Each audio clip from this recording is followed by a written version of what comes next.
दोस्तों, आज की कहानी है गरीब हृदय, जो कि विश्वंभर नाथ शर्मा जी द्वारा लिखी गई है। इस कहानी में उन्होंने एक गरीब औरत के मन की व्यथा को बखूबी दर्शाया है। तो चलिए कहानी शुरू करते हैं।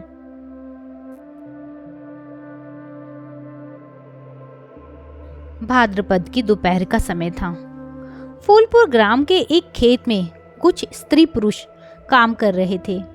इनमें से अधिकांश चमार जाति के थे। खेत के निकट ही कुछ दूरी पर एक महुए के वृक्ष की छाया में एक अधेड़ व्यक्ति बैठा तंबाकू मल रहा था। अकस्मात खेत में से एक वृद्धा चमारिन निकलकर बस्ती की ओर चली। उसे जाते देखकर तंबाकू मलने वाले ने पुकारा, कहाँ जाती हो?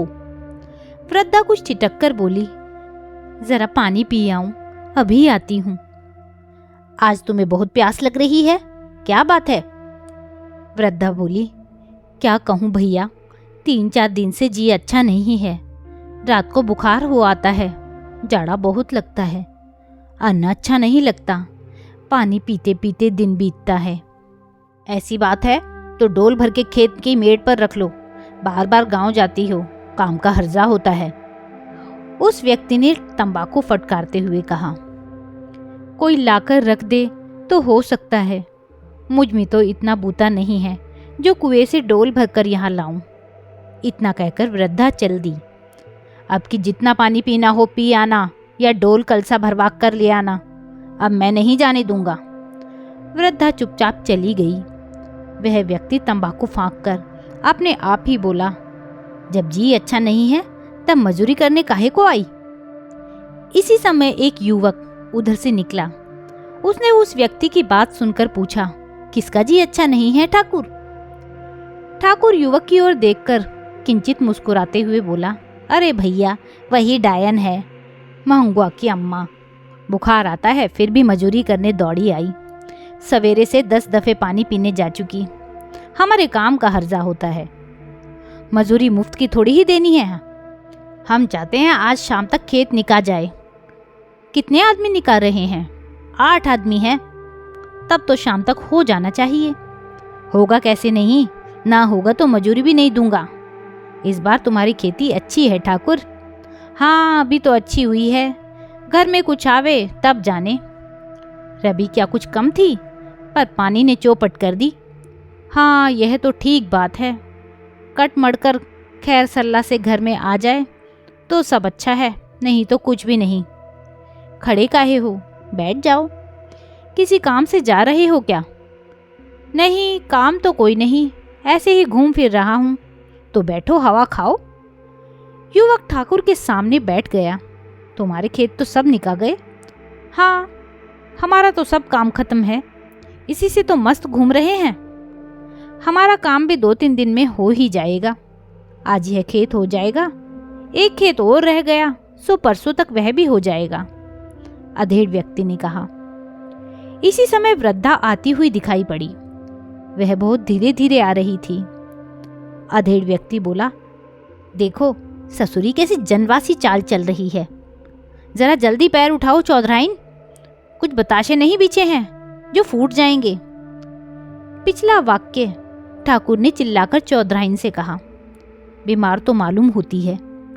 होगी ससुरी बीमार, हम तो पूरा काम लेंगे तब मजूरी देंगे। बीमार थी तो मजूरी करने क्यों आई? मजूरी न करे तो खाए क्या? घर की अकेली ठहरी, दूसरा कोई कमाने धमाने वाला नहीं है।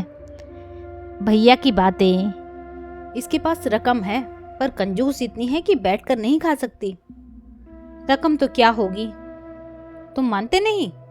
गांव में चाहे जिससे भी पूछ लो, रकम है तो इतनी तकलीफ क्यों सहती है? मैंने बताया ना कि कंजूस परले सिरे की है, प्राण दे देगी परंतु बैठकर नहीं खाएगी। होगी रकम, अपने को क्या करना है। इतनी देर में वृद्धा दोनों के निकट आ गई। युवक ने पूछा, काकी कुछ तबीयत खराब है क्या? वृद्धा बोली, हाँ बेटा, 4 दिन से रोज जूड़ी आ जाती है, अन्न चलता नहीं, पानी पी पी कर दिन काटती हूँ। जब तबीयत अच्छी नहीं है तो काम करने नाहक आई। काम ना करूं तो बेटा खाऊं क्या? गांव में कोई रोटी का टुकड़ा देने वाला तक नहीं है। क्या करूं? भगवान भी सुध नहीं लेते। चोला छूट जाए तो जंजाल से छुट्टी मिले। अधेड़ व्यक्ति बोला, जंजाल काहे का?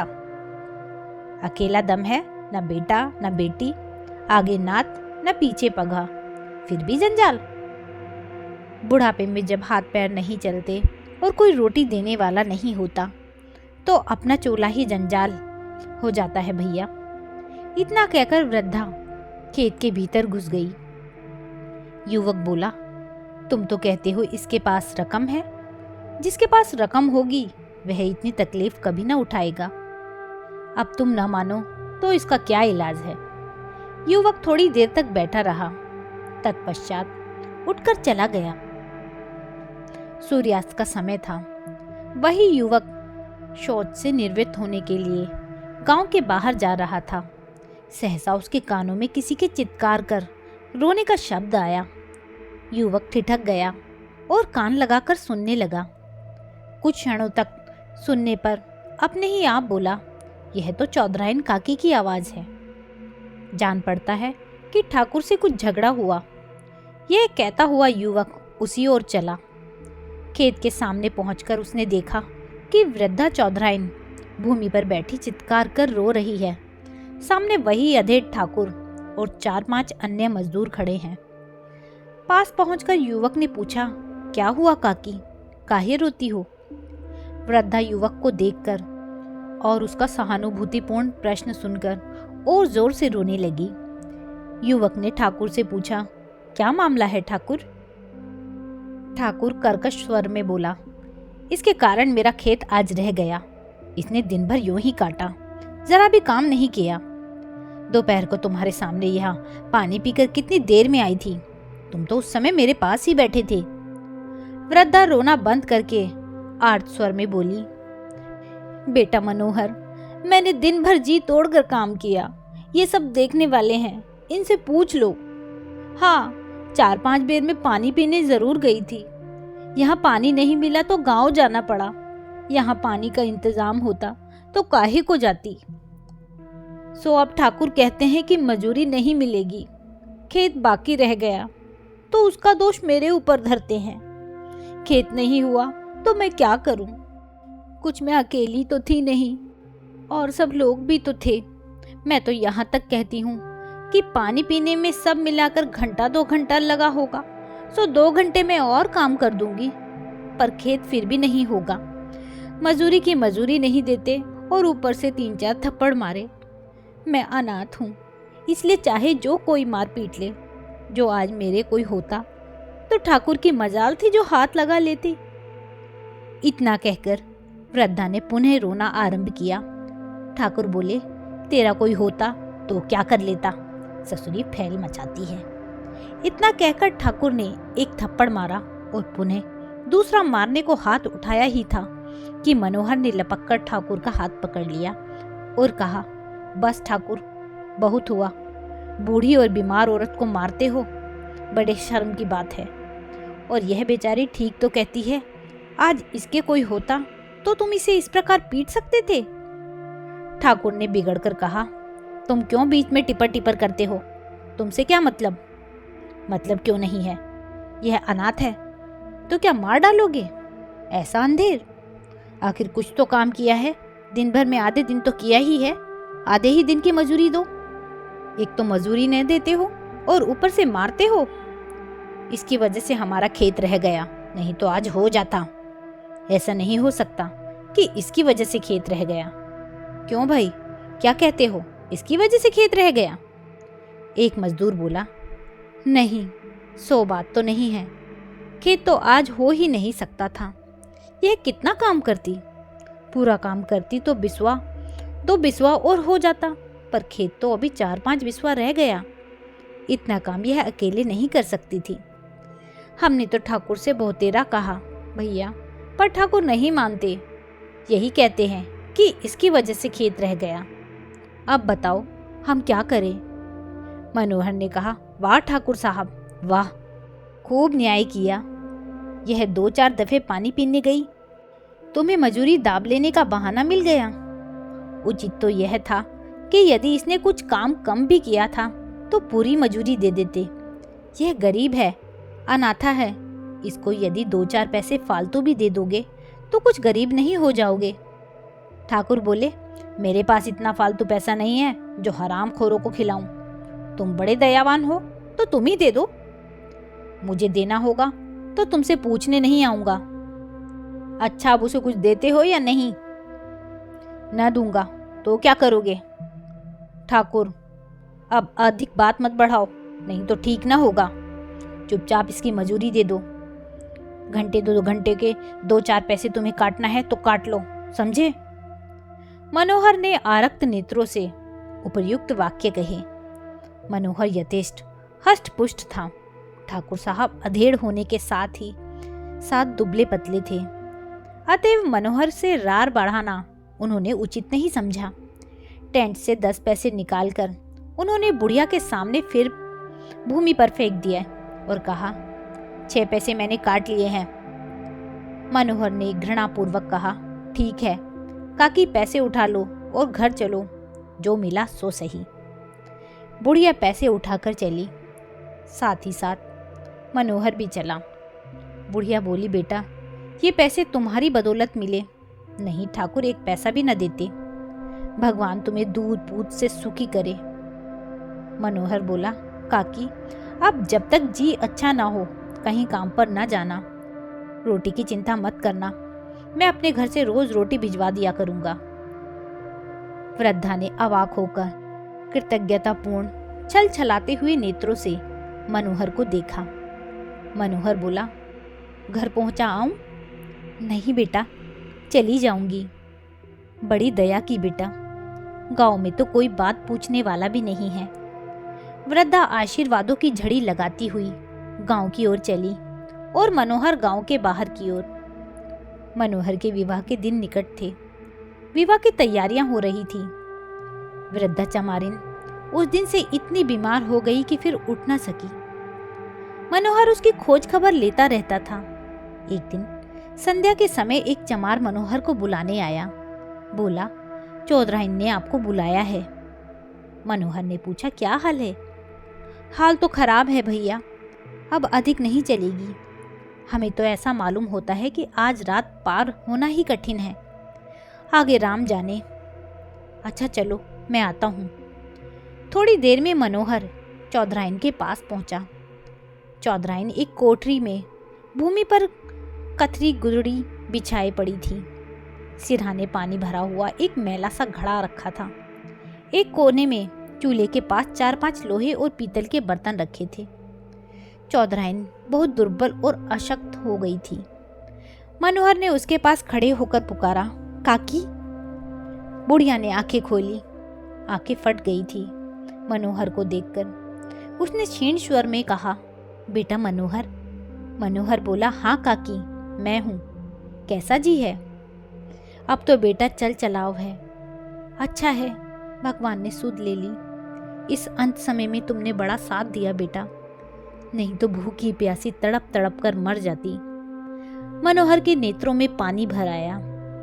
बुढ़िया दम लेकर पुनः बोली, सुना है तुम्हारा ब्याह होने वाला है? हाँ काकी, होने वाला तो है, बस यही एक साध रह गई। तुम्हारी बहू का मुंह देखकर मरती तो अच्छा था, पर भगवान की मर्जी नहीं। बुढ़िया पुनः कुछ क्षणों तक दम लेकर बोली, जहाँ इतना किया बेटा वहाँ थोड़ा सा काम और कर देना। बोलो। बुढ़िया ने अपना सिरहाना टटोलकर एक पोटली निकाली और मनोहर की ओर बढ़ाई। मनोहर ने पोटली लेकर कहा, इसमें क्या है? खोल कर देखो। मनोहर ने पोटली खोली। उसमें 15 रुपये नकद और पैर के चांदी के कड़े का एक टुकड़ा था। मनोहर ने पूछा, इससे क्या करूं? 15 रुपये हैं, इनमें मेरा क्रियाक्रम करा देना। इसी समय के लिए बचा कर रखे थे। और यह कड़े का टुकड़ा, इसे बेचकर अपनी बहू के पैरों का कोई गहना लेकर मेरी तरफ से मुंह दिखाई दे देना। साथ तो यही थी कि मैं अपने हाथों देती, पर जैसी भगवान की इच्छा। इसकी क्या जरूरत है काकी, मैं यह सब तुम्हारे ही काम में लगा दूंगा। ऐसा ना करना बेटा, नहीं मेरी आत्मा दुखी होगी। यह मैं जानती हूँ बेटा कि भगवान का दिया तुम्हारे पास सब कुछ है। मैं तुम्हें क्या दे सकती हूँ? मैं खुद तुम्हारे टुकड़े खा रही हूँ। पर बेटा, भगवान ने भी तो सुदामा से तंदूल ले लिया था। मेरे लिए तुम ही भगवान का रूप हो। जिसके मन में दया धर्म है वह भगवान का ही रूप है।